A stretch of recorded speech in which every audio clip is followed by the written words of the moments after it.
पृथ्वीराज, पृथ्वीराज, चल चल लवकर चल.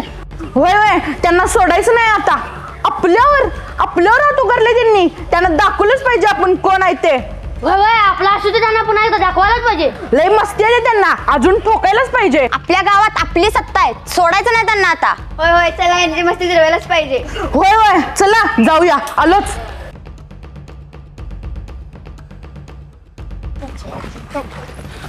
आपण काय कमी आहे? किती दिवस त्यांची दादागिरी सहन करायची? आता सोडायचं नाही त्यांना. आपल्या अंगावर आलं की शिंगावर घ्यायचं. होय, एकदा दाखवायलाच पाहिजे आपली ताकद. आता त्यांचा माज उतरल्याशिवाय माघार नाही. होय होय, बरोबर. चला चला चला चला.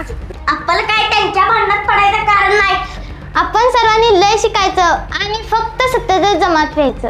शिक्षणासारखं वाघिणीचं दूध प्यायचं आणि नुसतं गुरगुरत राहायचं. आपण डोक्याला ताप करून घ्यायचा नाही. घडणाऱ्या प्रत्येक गोष्टीकडे मात्र आपण लक्ष द्यायचं. हो हो, बरोबर आहे. चला चला.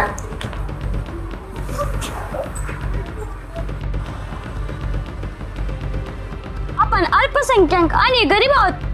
उगाच कशाला त्यांच्या भांडणात पडायचं? काय वाईट झालं तर तीच आपल्या डोक्याला ताप. आपण काहीतरी केलं पाहिजे. हो, केलं पाहिजे. ही भांडणं वाढता कामा नयेत. हो, बरोबर आहे. ही भांडणं आपल्याला परवडणार नाही. ही लोक भांडणं करणार आणि डोकी फोडून घेणार आणि निस्तरायला मात्र आपल्याला लागणार. काही करू ही भांडणं थांबली पाहिजे. हो, बरोबर आहे. काल जे झालं ते बरं झालं. कालची भांडणं अजून वाढायला पाहिजेत राव. नाहीतर सारे शूद्रच आपापसात भांडून मरू देत. कालची भांडणं मोठी हो आणि सारे नरका जाऊ. होय, असंच व्हायला पाहिजे.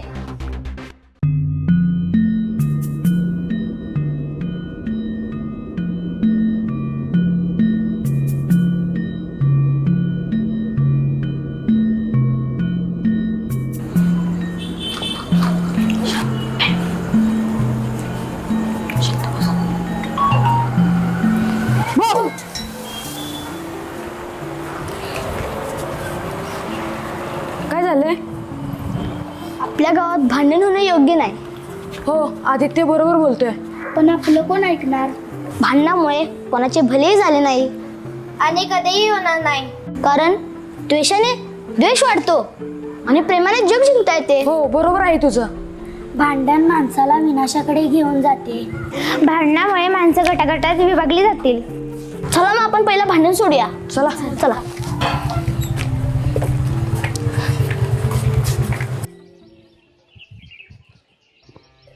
आता तुमचं काय खरं नाही. तुकडच करतो बघा तुमचं. तुकडं करायला आम्ही काय लाकडावे?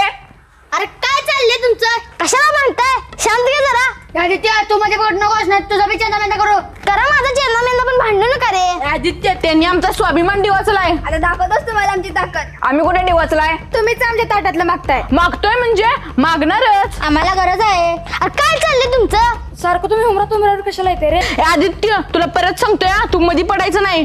बर बाबा, मी नाही पडत मध्ये. पण तुम्ही कशासाठी भांडते ते तरी सांगा. आदित्य, मी सांगतो.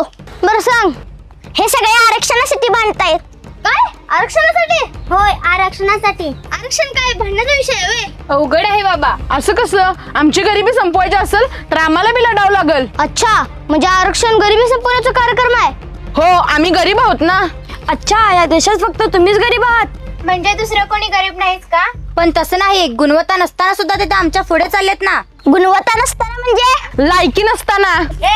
नीट बोलायचा. कोणाच्या लायकीवर जायचं नाही हा. आदित्य, त्यांना विचार, त्यांच्या किती मुलांना जास्त मार्क पडले असताना कमी मार्क पडलेल्या मुलाला घेतले. लय ठिकाणी झालंय. एखादं उदाहरण सांग. उदाहरण कशाला पाहिजे? त्याचं जग जाहीर आहे. वारा पट्ट्या. संस्था तुमची, शाळा तुमची, सत्ता तुमची, सत्तेवर तुमचेच लोक. तरी तुम्ही म्हणताय आम्हाला डावललं जाते. म्हणजे चोराच्या उलट्या बोंबाच म्हणायच्या की. चोर कुणाला म्हणतोस रे? गवसा, पुन्हा केलं का सुरू भांडण? आपण कुठेतरी एका ठिकाणी शांत बसून बोलूया का? हो, आपण कुठेतरी एका ठिकाणी शांत बसून बोलूया. आता काय बोलायचंय? आता आर या पार. मी पण तेच म्हणतोय. आता होऊन जाऊ दे काय व्हायचं ते. अरे तुम्हाला हात जोडून नाही रे. शांत बसा जरा. आपण एका ठिकाणी शांत बसून चर्चा करू आणि मार्ग काढू. संवादातून अनेक गोष्टी सोप्यात असतात.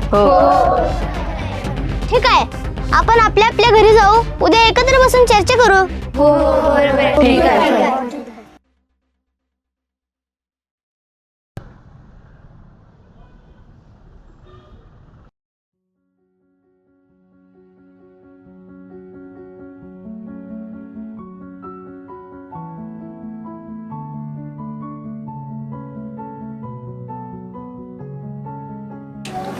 तुम्हा सर्वांचं स्वागत. माणसांमध्ये संवाद होणे हे खूप महत्वाचे असते. हो, संवादामुळे बरेच प्रश्न सुटू शकतात. पण संवाद करण्यासाठी समोरची माणसं त्या लायकीच पाहिजेत ना. ए लाईक कोणाची करतोस? परत सुरू केलं ना का तुम्ही? आपलं काय ठरलंय? आपण शांत पद्धतीने चर्चा करूया का? आपण एक काम करू, एक एक जण बोलू आणि सर्वांचं ऐकू. मी पहिल्यांदा बोलणार आणि सर्वांनी गप्प ऐकायचं. तुम्ही नेहमी दादागिरीच्या पवित्रात का असता रे? आम्हाला काय माहित नाही. तुला माहित आहे का, भारतीय संविधानामध्ये सर्वांना आरक्षणाची तरतूद आहे. काय तर फेकू नको. मी कशाला फेकू? मी बोलतो ते सत्य आणि संदर्भ असल्याशिवाय बोलतच नाही. मग आम्हाला आरक्षण मिळालं पाहिजे म्हणजे पाहिजे. हो बरोबर आहे, तुम्हाला आरक्षण मिळालंच पाहिजे. तो आमचा हक्क आहे. पण कसं मिळणार? हे बघा, आरक्षण मिळालं पाहिजे ह्यावर आपले एक मत आहे. पण ते कसं मिळणार आता सांगता येणार नाही. पण त्यासाठी आपण एकमेकांचं द्वेष करणं, डोकी फोडणं योग्य नाही. भांडण करून कोणाचाही भलं होणार नाही. त्यात आरक्षणाच्या नावावर भांडण लावण्याचंही राजकारण चाललं आहे का? माणसांची डोकी भडकवली की दंगल करणं सोपं जातं. पण इतिहास सांगतो दंगलीमुळे कोणाचंही भलं झालं नाही. उलट घर दार माणसं तेवढेच काय तर अख्खे गाव उद्ध्वस्त होते. दंगलीमुळे झालेल्या जखमा लवकर बऱ्या होत नाहीत. त्यामुळे आपल्या गावात दंगल होणं आपल्याला परवडत नाही. काहीही झालं तरी आपण शांततेच्या मार्गाने जाऊ. तेव्हा आरक्षणाचा प्रश्न देखील आपण नीट समजून घेऊया. आरक्षणच आपला मूलभूत प्रश्न आहे का? मुळात आज सरकारी नोकऱ्या जवळपास संपल्या आहेत. आपला देश हुकुमशाहीकडे वाटचाल करतोय. आरक्षणाच्या नावाखाली जाती जातीमध्ये भांडण लावण्याचे राजकारण सुरू आहे. मला वाटतंय त्या राजकारणाला आपण बळी पडता कामा नये. नाहीतर आपल्यासह सारं गाव उद्ध्वस्त होईल. खर तर सर्वांनाच आरक्षण मिळालं पाहिजे. पण त्यासाठी पहिल्यांदा आपण सर्व लोक एकत्र येऊया. आपल्यातील माणुसकीचं नातं आणखीन घट्ट करूया. आपल्यातील प्रेमाचा एकोपा वाढवूया. त्यासाठी सर्वांचं प्रबोधन करूया. आणि सर्वांनी एकत्र येऊन आरक्षणाचा लढा लढूया. नुसत्या आरक्षणाचा नाही तर देशाची एकात्मताही जपूया. आरक्षणावरून भांडण करण्यापेक्षा आपला चुकीचा तर वापर होत नाही ना याचा विचार करूया. आजपर्यंत आपण एकत्र एक संघ राहिलो. आपापसात भांडण न करता एकमेकांना सोबत केली. व आताही तेच सहकार्याचे नाते आपण पुढे चालू ठेवूया. आपण सर्वजण माणसं आहोत. तेव्हा माणूस टिकला पाहिजे. आपापसात भांडून मरता कामा नये. ताट डोक्यातून काढून टाकूया. जो खरोखरच मागे पडत आहे त्याला संधी देऊया.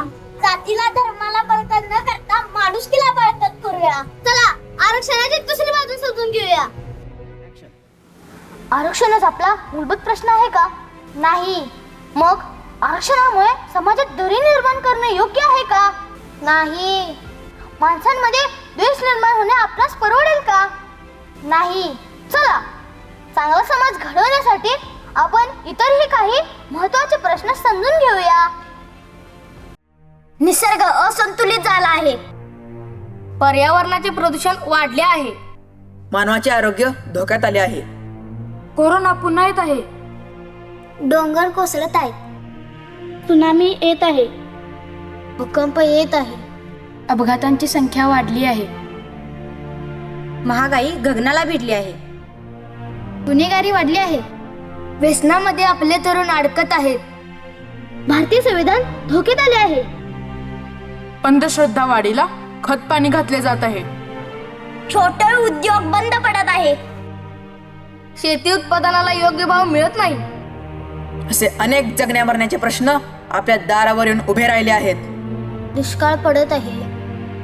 मुलींचा जन्मदर कमी झाला आहे.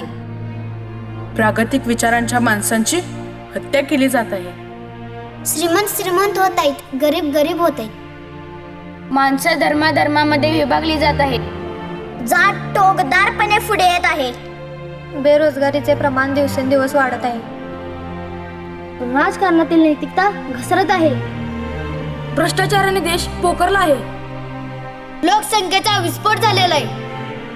देश धर्मराष्ट्र होऊ पाहत आहे. शिक्षणाच्या खासगीकरणामुळे शिक्षण महाग झाले आहे. आरक्षणाबरोबर काही प्रश्नांचा विचार करूया.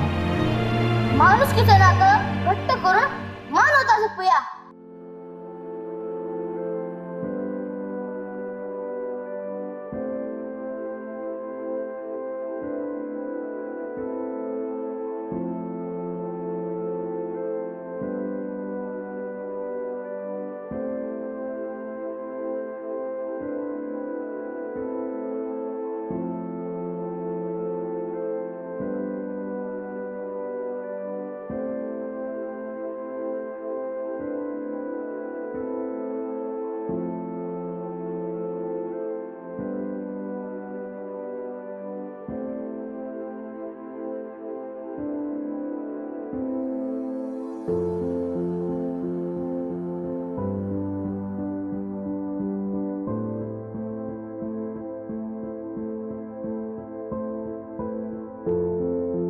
एकत्र येऊ, एकत्र राहू, एकीने पुढे जाऊ.